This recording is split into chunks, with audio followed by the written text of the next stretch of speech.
Hi, this is John Sonmez from SimpleProgrammer.com, and today I want to talk to you about learning to program. So this is a really interesting topic. A lot of people often ask me, especially non-developers, how do they start to learn how to program? And I see a lot of people get started with it, or they want to teach their kids how to learn how to program, and they get frustrated because they don't understand the process and they don't know what to expect. I'm reading code.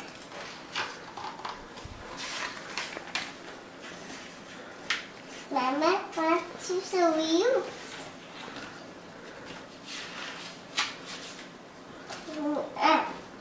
Mommy. So this video is really about two things. It's about, first of all, why you should learn how to program. If you already know how to program, then you can think of it as, why should you teach your kids to program, or why should you teach other people that you can help to learn how to program and how to teach them. And secondly, how you can learn yourself, not just a single programming language, but perhaps if you already know some programming or you already know a programming language, how to learn another, and really how to learn a new technology. So first of all, why is it so important to learn how to program? Well, you may have already experienced that your children or perhaps someone that you know has expressed the interest in learning to program. And probably one thing that's inspired it today is a lot of the mobile applications and mobile devices that we have.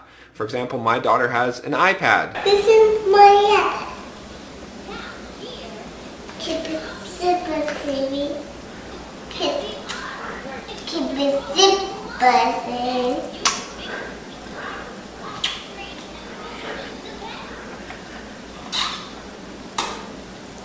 She loves her iPad. I'm sure that someday she's going to want to be able to program something for that iPad. This is very similar to back when I was a kid and we had new personal computers just coming out. We wanted to play with these toys and learn how they worked, and we wanted to do something with them more than just being a participant in the software. We wanted to build our own stuff. And if you go back probably a decade before me, when computers were really first coming out, the first personal computers like the Ataris and the Commodores, those early programmers learned how to program because they were so inspired by those devices. So usually it's a device that inspires us, but more now than ever, it's really important for, I think, this generation, the next generation coming up, to learn how to program because it's so useful in so many different areas of your life and your job. Whatever you're going to do, you can probably get some benefit by learning somehow how to automate it.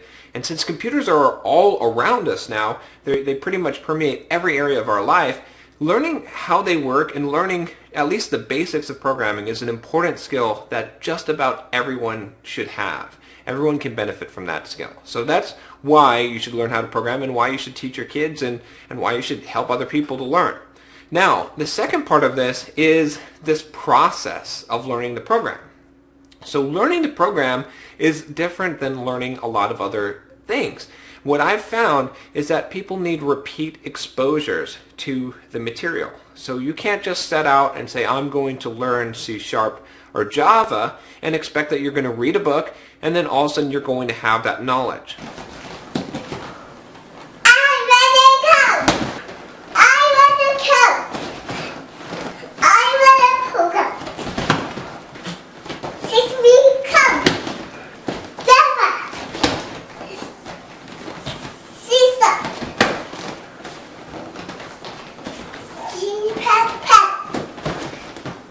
It's one of those skills that it requires a change in mindset, and it also requires action. You have to be doing something in order to learn it. You actually have to have experience trying to solve a problem or trying to use the programming language.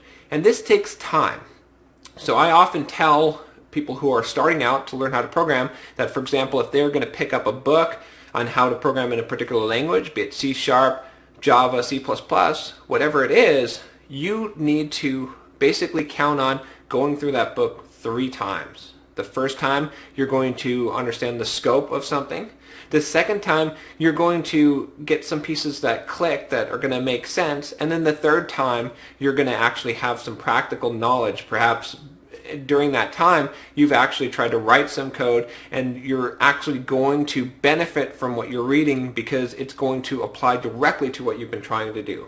So it's really important to understand this, that you can't just pick up a programming language or technology and get it the first time through, because it's really a change in mindset. Now, once you've learned a single programming language, you'll find that it's much, much easier to pick one up and to pick up a different technology, because your brain is already trained in that manner of thinking. And really, when it comes down to it, most programming languages are very similar at the core. At least the concept of what you're trying to do is very similar. It's the same type of thinking. So that's the basics of learning to program. If you want to learn how to program, just take your time. Don't worry, you will get there. Lots of people have gotten there. And if you're trying to teach someone, be patient and remember that it's going to take repeated exposures for them to really get this. So you'll just want to make sure that you're walking through things slow, that even though it might seem like someone's not getting it, especially if you're teaching a kid how to program, you have to realize that you're going to have to go through the same material several times, and then at some point it just clicks, and then that person has changed their paradigm. They're able to think as a programmer. So thanks for watching this video, and don't forget to check out my website at simpleprogrammer.com, or to subscribe to this video series. You can subscribe to this YouTube channel if you like these videos and you'd like to see more. And leave a comment, let me know what you think.